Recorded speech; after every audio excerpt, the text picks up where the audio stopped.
The alarm screamed through the empty corridors of Kepler. Station like a dying animal.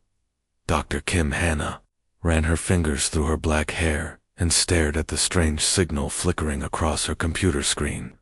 For 3 years, she had been the commander of humanity's most distant research station, floating alone in the dark space between stars. In all that time, they had never received anything like this. "Minho, can you make this signal clearer?" she asked the young man sitting at the communications desk. His fingers moved quickly over the buttons, trying to clean up the weird sounds coming through their speakers. Lieutenant Lee Minho was only 25, but he was the best communications officer Earth had sent them. Sweat dripped down his face as he worked. "Commander, this is not from humans. The pattern is too different, too complex. But there is something else in the signal. Fear. Real, desperate fear." The bridge of Kepler Station was small and cramped. 12 people worked there, all scientists and engineers who had volunteered to spend years in the emptiness of space, studying distant stars and planets. They were not soldiers. They had never been in a real fight. The station had basic shields, and 12 mining lasers for cutting up asteroids, but nothing more. Kim Hannah looked around at her crew. There was Park Ji-won, the chief engineer, a quiet man who could fix anything with his hands.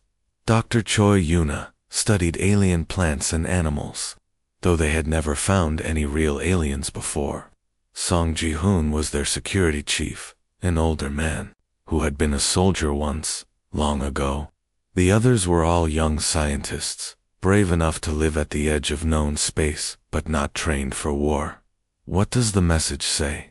Kim Hannah asked. Minho's face went pale as he read the translation. On his screen, "It is from something called the Zephyrian Collective. They say they are the last survivors of 4 different alien races.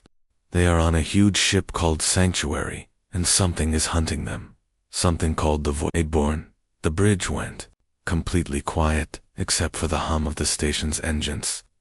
First contact with aliens was supposed to be a celebration, a moment of joy for all humanity. Instead, they were listening to a species crying for help as they faced extinction. "How many are left?" Kim Hannah asked softly. "The message says thousands, maybe tens of thousands, but they used to be millions. The Voidborn have been hunting them for months, killing them slowly. Sanctuary is their last ship, and its shields are failing." Park Ji-won pulled up a map of local space on his computer.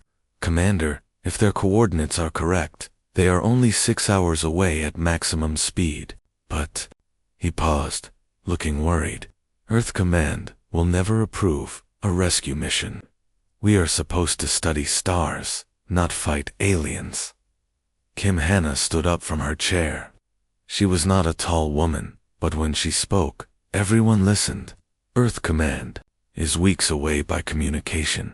By the time we ask for permission and get an answer, these Zephyrians will be dead." "Commander," said Dr. Choi Yuna, "we do not know anything about this enemy. What if the Voidborn are too strong for us? What if we cannot help?" Song Ji-hoon, the old security chief, spoke for the first time. "What if we can? What if 12 humans, with mining equipment, are exactly what these aliens need to survive?" The message from Sanctuary played again, its alien music filled with sadness and fear. Somewhere out there in the dark, innocent people were dying while an ancient enemy closed in for the kill. Kim Hannah thought about her daughter back on Earth, safe in her school, playing with friends. She thought about all the human children who might one day face the same enemy if the Voidborn were not stopped here. "Ji-won, how fast can we get to their location?" 5.5 hours, if we push the engines hard." "Yuna, what do we know about our weapons?" "The mining lasers are designed to cut through solid rock and metal. They are very powerful, but they have never been used in a fight." "Ji-hoon, can 12 scientists become soldiers in 5 hours?" The old man smiled grimly. "Commander, humans have been fighting things bigger and stronger than themselves since we lived in caves. Give me 5 hours, and I will show you what we can do." Kim Hannah looked out the window at the stars. Somewhere among them, an entire species was about to die. Earth would not know about it for weeks. The galaxy would not care. But 12 humans on a small research station had heard their cry for help. Set course for the sanctuary. Maximum speed. As Kepler station turned toward the unknown, its engines burning bright against the darkness, none of the crew knew they were about to change galactic history. They only knew that somewhere in the void, people needed help. And humans had never been good at walking away from a fight. The stars seemed to watch as the small station raced toward its destiny, carrying hope and human stubbornness into the dark. When Kepler's station arrived at the coordinates, Kim Hannah felt her breath catch in her throat. Through the main window, she could see something that looked like a floating city made of metal and light. The alien ship called Sanctuary was enormous, bigger than anything humans had ever built. Its surface was covered with strange towers and domes that glowed with soft blue light, but many sections were dark and burning from weapon strikes. "My God," whispered Dr. Choyuna from her station. "Look at the size of that thing. It must be home to hundreds of thousands of people." But it was not the massive alien ship that made Kim Hannah's hands shake. Surrounding Sanctuary like hungry wolves were dozens of black ships that seemed to eat the light around them. They moved in perfect formation, their dark hulls reflecting nothing. These had to be the void-born vessels, and they were beautiful in a terrifying way. "Commander," Lieutenant Lee Minho shouted from his post. "3 of the black ships are turning toward us. They are moving fast." Before Kim Hannah could give orders, red warning lights flashed across the bridge. The alien ships had locked weapons onto Kepler's station. In seconds, they would be under attack by an enemy they knew nothing about. "Open communications on all frequencies," Kim Hannah ordered, her voice steady, despite her fear. "This is Commander Kim Hannah of the human vessel Kepler station. We received your distress call and are here to help." 2 very different voices answered her at the same time. The first was beautiful and musical, like several people singing together in harmony. Despite the strange alien words, Kim Hannah could hear hope and surprise in the voice. "Humans, you came to help us. I am harmony singer Veltar of the Zephyrian Collective. Please, brave strangers, you must leave this place immediately. The Voidborn show no mercy to anyone who tries to help us. They will kill you just for being here." The second voice was cold and ancient, like winter wind blowing across a graveyard. When it spoke, Kim Hannah felt ice in her veins. "Another weak species arrives to watch the cleansing. You will be destroyed after we finish processing this. Your death will be quick if you do not interfere." Lieutenant Kong Dae-ho looked up from the weapons station, his young face pale but determined. "Commander, what are your orders?" Kim Hannah stared at the black ships moving toward them. Each one was probably more advanced than anything Earth had ever built. But somewhere on that burning alien city, innocent people were dying while an ancient enemy prepared to finish them off. She thought about the musical voice of Veltar, filled with surprise that anyone would risk their lives to help strangers.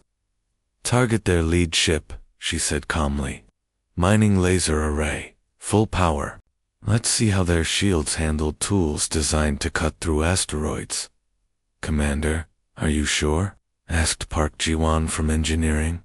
"Those lasers were never meant for fighting." Then it's time they learned something new. What happened next surprised everyone, including Kim Hannah.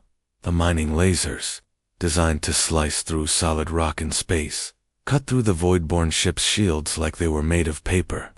The ancient aliens had built their defenses to stop normal weapons, but the mining beams constantly changed their frequency and power to cut through different materials. Their shields could not adapt fast enough. The lead Voidborn ship exploded. In a brilliant ball of fire, its pieces spinning away into space. For a moment, everything went completely quiet. Then the remaining black ships stopped their perfect formation and began moving in confused patterns, like ants whose hill had been Kicked. Kim Hannah opened communications again, this time speaking directly to the alien called Harmony Singer Veltar. This is Commander Kim. We are not here to run away. We are here to fight.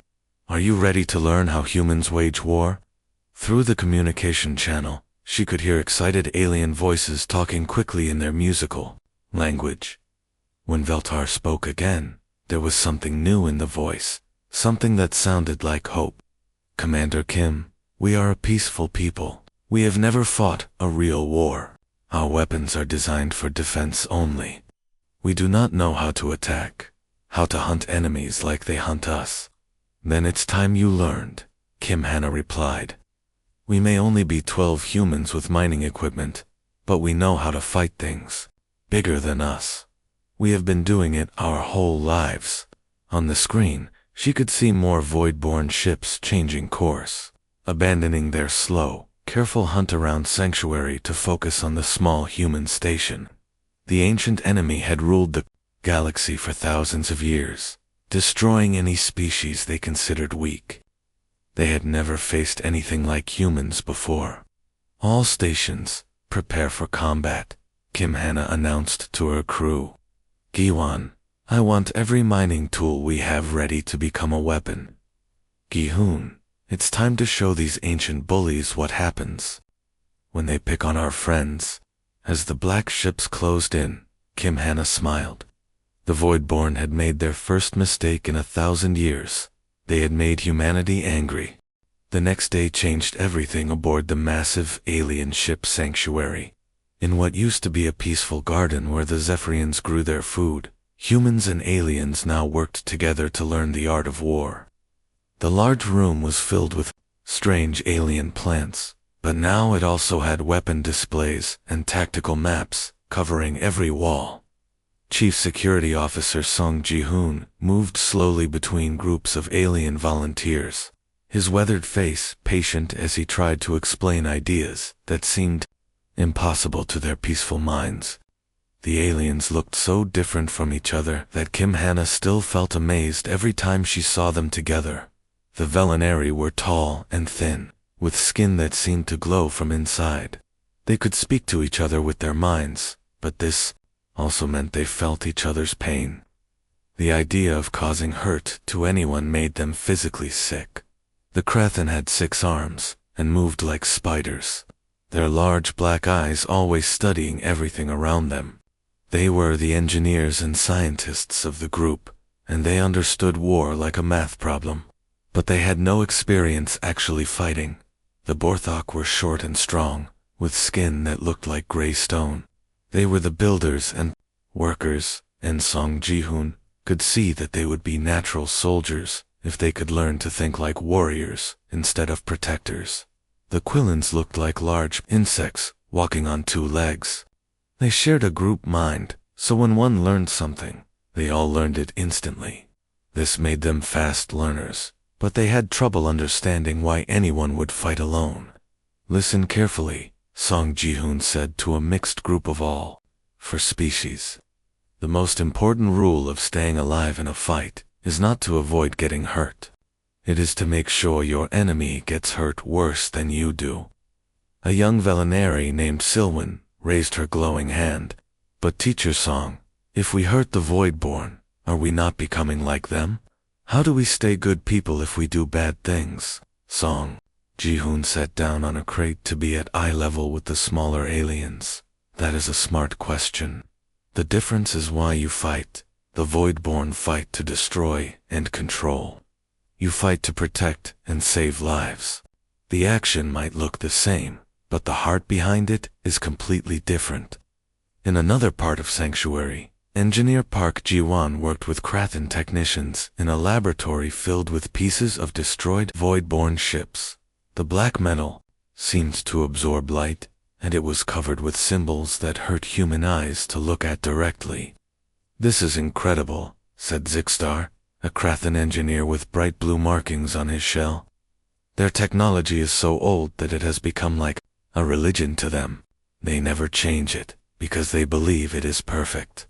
Park Ji-won held up a piece of the alien weapon system. That's exactly their weakness. Look at these targeting computers. They are programmed to track ships that run away or hide.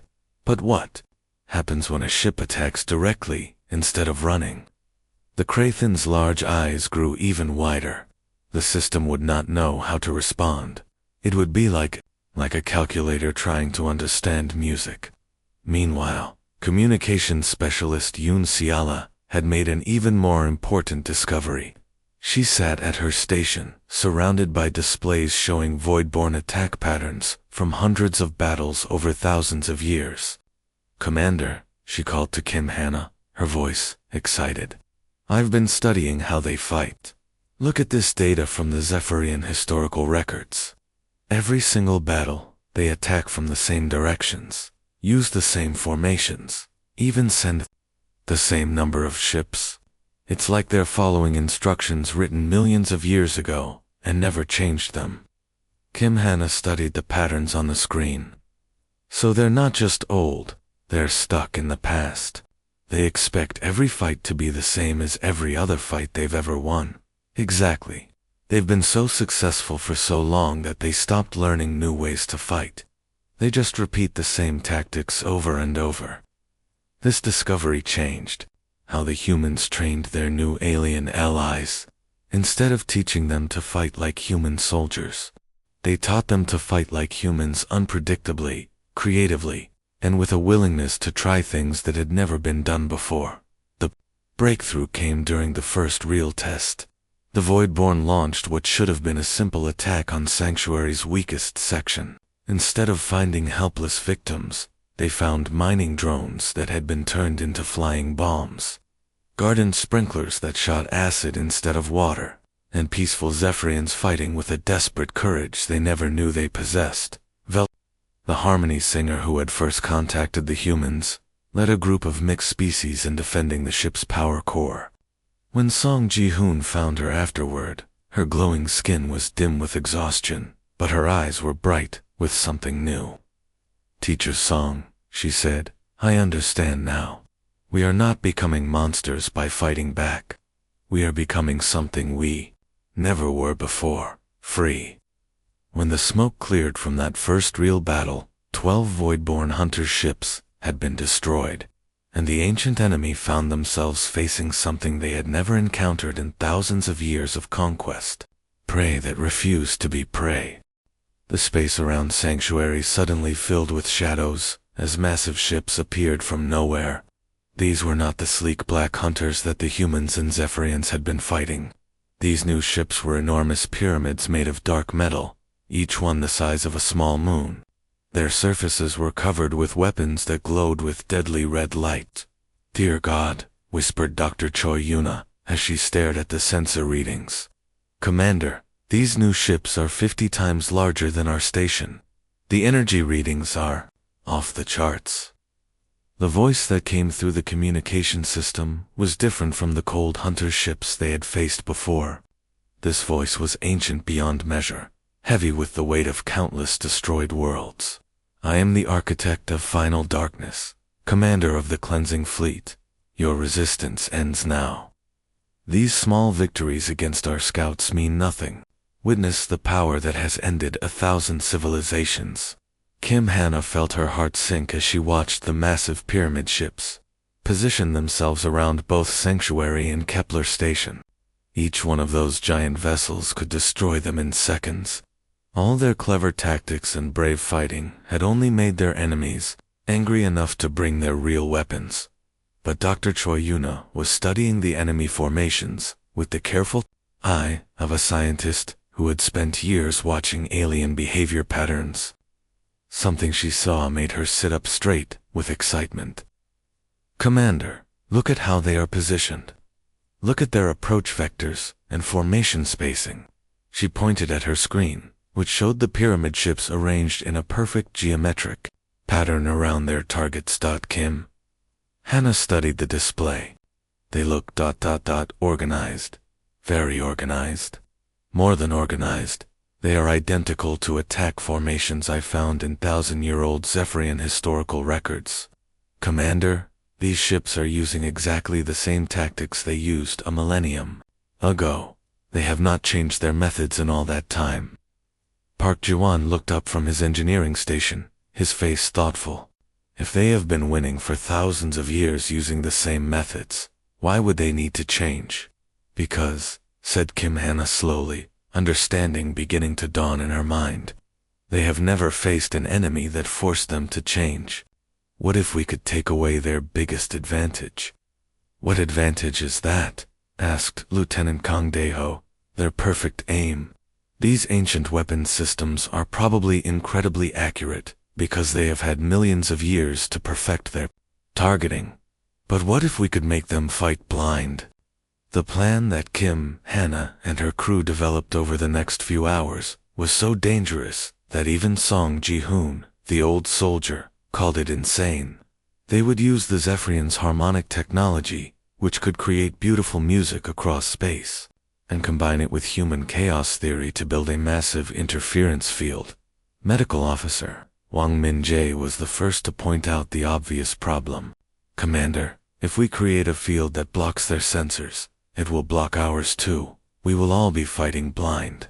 Kim Hannah smiled, and there was something fierce in that smile that reminded everyone she was descended from people who had survived ice ages and wars. No, Min-jae, they will be fighting blind. We will be fighting human. What is the difference? Asked Veltar, through the communication link from Sanctuary. The difference, explained Song Ji-hoon, is that humans have been fighting in the dark since we lived in caves. We know how to fight when we cannot see clearly. We use instinct, intuition, and pure stubbornness. These ancient aliens have probably never fought a battle where everything did not go exactly according to their plan. The battle that followed was unlike anything that had ever happened in the galaxy.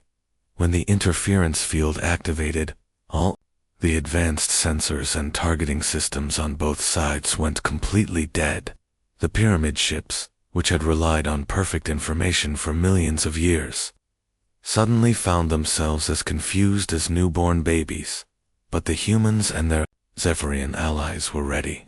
Small teams of fighters, trained in the past few days to think like humans instead of like peaceful aliens, used captured void-born ships to sneak close to the giant pyramids.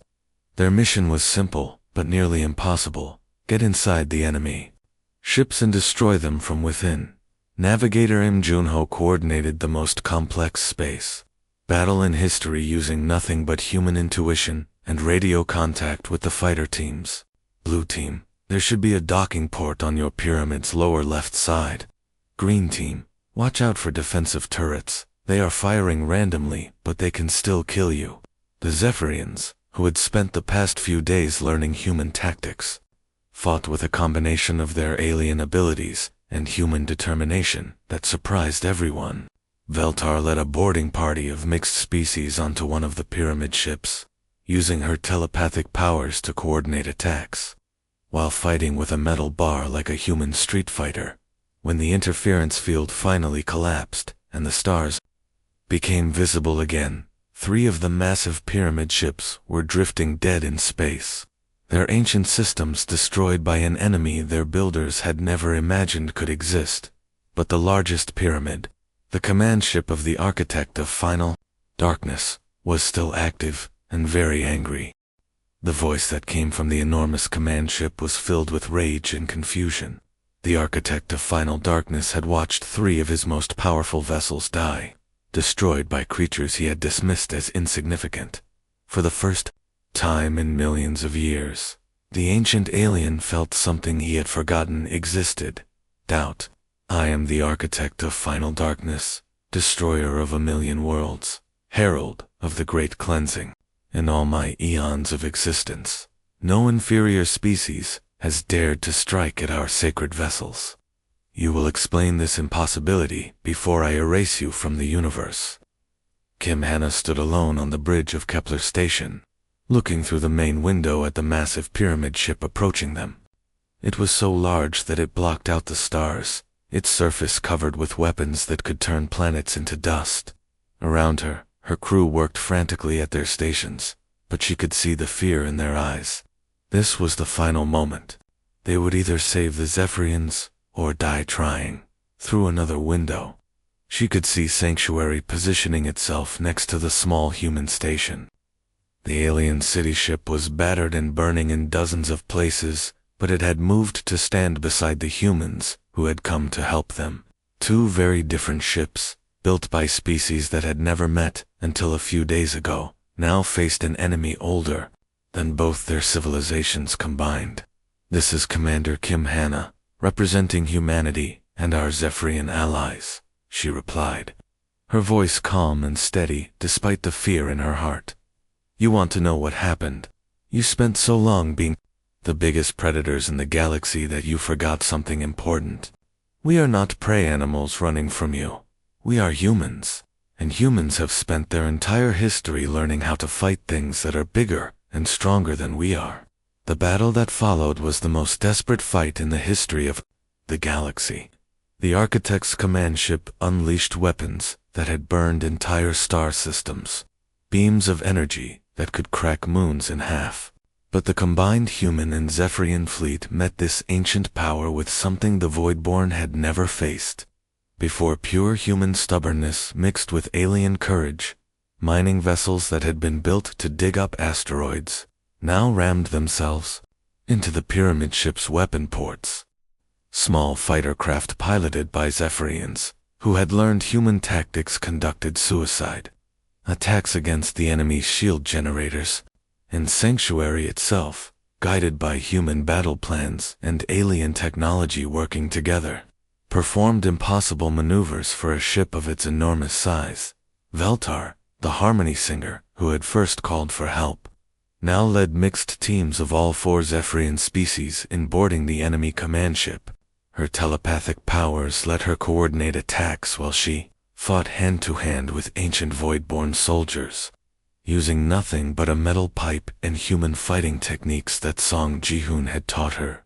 The Krathan engineers used their 6 arms and spider-like movements to crawl through the pyramid ship's ventilation systems, planting explosives in critical areas. The strong Borthok fought like human marines, using their stone-like skin to protect their alien teammates. The Quillans shared information instantly through their group mind, making them perfect scouts and coordinators. In the engine room of Kepler Station, Park Ji-won worked with blood running down his face from a head wound, his hands flying over controls that sparked and smoked from battle damage. "Commander," he called through the communication system, "I can overload our power core and ram it into their main reactor, but someone needs to manually guide it in. It would be a one-way trip." "Ji-won, no?" Kim Hanna started to say, but the engineer was already climbing into one of their small maintenance pods, a device never meant to be used as a weapon. "Tell my family I helped save some friends," he said simply, then launched toward the massive enemy ship. The explosion that followed lit up space, like a new star being born. The ancient pyramid ship, which had survived the destruction of galaxies, cracked down the middle as its power systems overloaded. The Architect's final message was not a threat or a curse, but a question that seemed to come from genuine confusion. What are you creatures?" Kim Hanna's answer was broadcast across space, heard by every surviving ship in the battle. "We are the people who show up when someone calls for help." As the command ship broke apart and the remaining vessels fled into hyperspace, something amazing happened. The aliens who had spent months running and hiding were no longer victims. They had learned something from the humans, that even peaceful people could become warriors when they were fighting for the right to exist. Communications specialist Yoon Seala's console suddenly came alive with signals from deep space. "Commander," she said, her voice filled with wonder, "I am receiving transmissions from Earth. They detected our battle. Human military fleets are already traveling here to help us." Kim Hanna looked out at Sanctuary, battered but still beautiful, flying alongside their small research station. They were no longer just refugees and scientists lost in space. They had become something new, an alliance between species, who had chosen to fight for each other instead of just themselves. The galaxy had changed forever, and the darkness no longer seemed quite so frightening.